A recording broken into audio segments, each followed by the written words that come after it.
Every week before we release a new episode of 10 Unsolved National Park Disappearances, we search each and every case we've covered to see if there have been any updates. Case updates, which are as follows. The case of Nate Ashby from Episode 1. In early August 2019, the Marthasville Fire Department was conducting a training exercise on the Missouri River and found what appeared to be an extended cab truck on sonar imaging. Inside the truck were unidentified human remains. The truck found was a 1994 Chevy Silverado and confirmed to belong to Nate, but the human remains inside the truck could not be identified until the truck was brought back up to the surface. Surprisingly, the authorities put all future recovery efforts on hold due to the river's heavy current and the potential danger to rescuers. On December 28, 2019, members of the volunteer service and YouTube channel Adventures with Purpose offered to lead the recovery efforts that the authorities put on hold. Adventures with Purpose led an approximate 9-hour operation, and the truck was finally removed from the Missouri River. It was sitting in approximately 25 feet of water. 3 days later, the remains found inside the truck were positively identified to be that of Nate Ashby. Authorities have not explained the circumstances that led to Nate and his truck entering the river. We will continue to keep you updated on Nate's case if and when more details become available. The case of Paul Miller from Episode number 2. On December 20th, 2019, skeletal remains were found in Joshua Tree National Park. Based on the location of those remains and the belongings found near those remains, they were believed to be that of Paul Miller. On January 14th, 2020, the remains found in Joshua Tree National Park were confirmed to be that of Paul Miller. Paul's wife, Stephanie, stated that the family may never know the full circumstances surrounding Paul's death, but they believe he could have had a heart attack or a heat stroke. Officials said there was no initial signs of foul play. With that said, however, this still does not explain how Paul's remains were found in an area that had been searched a number of times before. This is something we've noticed the media fails to mention when reporting on Paul's story. So why weren't Paul's remains located on previous searches? Even if Paul's remains were not visible at the time, surely the belongings that Paul had with him were within sight. The case of Janet Castor from Episode number 4. On August 5, 2018, U.S. Forest Service employees located bone fragments and a braid of hair in the Chiricahua Mountains, an area not too far from where Janet was last seen. In September 2019, over a year later, the Tucson Medical Examiner's Office positively identified that the bone fragments found were those of Janet Castor. Initial reports stated that the bone fragments were found in a remote area of Arizona, but more detailed information was released and stated that these remains were found in an area that had been searched a number of times previously. There is no cause given on how Janet died, and authorities have ruled out foul play. The information surrounding the discovery of Janet's remains has a lot of conflicting information. Here are just a few we would like to point out.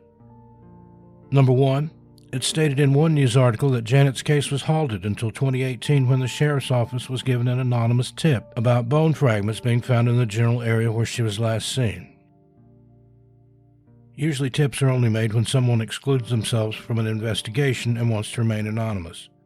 Plus, the remains could have belonged to an animal, so why did this person feel the need to leave an anonymous tip? That just seems a bit strange. Number 2, bone fragments identified to be those of Janet were officially reported as being found in an area that had been searched a number of times before. But other news articles state Janet's skeletal remains were found in a remote area of Arizona far from where she disappeared. Skeletal remains and bone fragments are two very different descriptions. And again, was she located in a remote area of Arizona, or was she located just near where she disappeared? Number 3, regarding the braid of hair that was found. Isn't it strange that nearly 4 years later a braid of hair is found next to bone fragments? In addition, no clothes or other belongings were reported to have been found in the area. So how could a braid of hair stay stationary in the area bone fragments were found and everything else be gone? And again, were bone fragments found, or were they skeletal remains? Number 4. Authorities stated that no foul play is suspected. However, there is no cause of death that could be determined. How can foul play be ruled out when, number one, an anonymous tip led them to the area of Janet's remains? Number two, the official report states that bone fragments were found. Number three, no cause of death could be determined. Number four, the bone fragments were found in an area that had been searched a number of times before. Fragmentation of bones does not start until around year 6 in harsh climates, and even if animal predation is taken into consideration for the fragmentation, there is no way that the bones would remain in one general location along with one braid of hair. It seems like the more we look into this case, the more questions there are. It's incredibly frustrating, especially if someone is responsible for her death. From Episode 3, The Disappearance of Shri Makapa. On December 8, 2019, 52-year-old Shri Makapa vanished within the Angeles National Forest while hiking on Mount Baldy. Shri was hiking with some friends, but when his group decided they wanted to turn around, Shri said he wanted to keep heading toward the summit alone. When he failed to return to his car that afternoon, his friends got worried and called for help. Soon after his disappearance, a snowstorm moved in, and the peak was blanketed in snow, and overnight temperatures dropped below freezing. On December 14, 2019, during search and rescue efforts to locate Shri, search and rescue team member Timothy Staples, 32, reportedly had gotten lost after being separated from his partner during the search. An air search later located Timothy unresponsive on the ice and snow. A medic was lowered down from a helicopter and determined that Timothy had died from falling down a narrow, ice-covered trail. Timothy was newly married and was a beloved teacher at Laverne's Damien High School. He was only 32 years old. Due to the treacherous terrain and the dangerous weather conditions, search and rescue efforts to locate Shri were suspended until further notice. 6 months later, on June 19, 2020, 2 hikers found human remains at a height of about 7,800 feet on Mount Baldy's northwest side. On June 27, 2020, the medical examiner identified that the remains were that of Shri Makapa. The Los Angeles County Sheriff's Department has not released any additional information or his cause of death. We will continue to update you if new updates become available regarding this case. From Episode 4, The Disappearance of Colin Gillis. 18-year-old Colin Gillis vanished after attending a party in the Tupper Lake area of New York.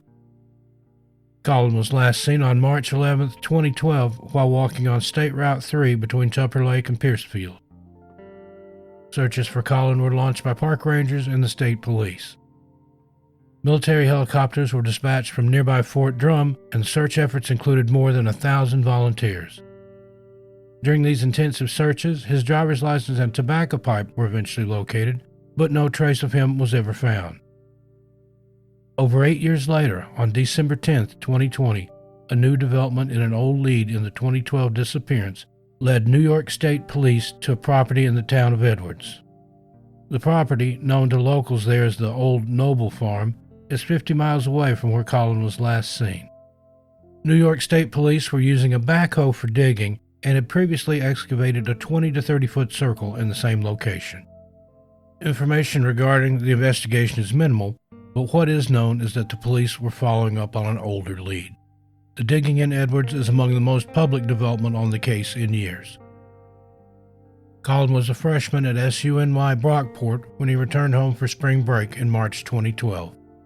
He attended a party on Pashkangama Road on the west side of town. There was fighting, and he left alone after his friends on foot. He was last seen by motorists at 1:45 a.m. As of November 21, 2020, the investigation is ongoing and no arrests have been made. We will continue to update you if any new updates become available. From Episode 7, The Disappearance of Dr. Margaret Baker. While covering the case of 60-year-old Dr. Margaret Baker in Episode 7, there was information that was not publicly available regarding the circumstances surrounding her disappearance. Information that has recently become available has complicated this case and raises questions regarding the investigation into her disappearance. The original story stated that on April 24, 2020, Margaret was reported missing by a family member after being unable to contact her. That same day, Margaret's vehicle, a black BMW X5 SUV, was located in a pullout on East Beach Road. Her cell phone and wallet were found inside the vehicle. Rangers were notified, the vehicle was located, and a hasty search began on Lake Crescent on April 25, 2020 at 6:45 p.m. Park rangers found her submerged red kayak on a rocky shoreline along U.S. Highway 101 about a mile east of Barnes Point in the Olympic National Park in Washington State. Then, on April 26, 2020, multiple searches were conducted via boat by park rangers with the assistance of the National Park Service, Clallam County Sheriff's Office, State Department of Fish and Wildlife, Kitsap County Search and Rescue, as well as several dive teams and search dogs. The new publicly available information states that Margaret had been telling friends she intended to take her own life on her 60th birthday, which was April 24th, 2020, the day she disappeared. But if that was the case, why was her kayak found submerged? Why hasn't her body been found? There are parts of this case that make absolutely no sense. Even though Margaret remains missing, her family held a virtual memorial via Zoom. The memorial stated that Margaret was an orthopedic surgeon who played the French horn for the Port Angeles Symphony. Margaret was loyal and fiercely loving. Her hugs were magnanimous, she was quick to smile, and loved spending time with her family and friends. She had a talent for drawing and was a published author. We will continue to update you if any new updates become available in Dr. Margaret Baker's case.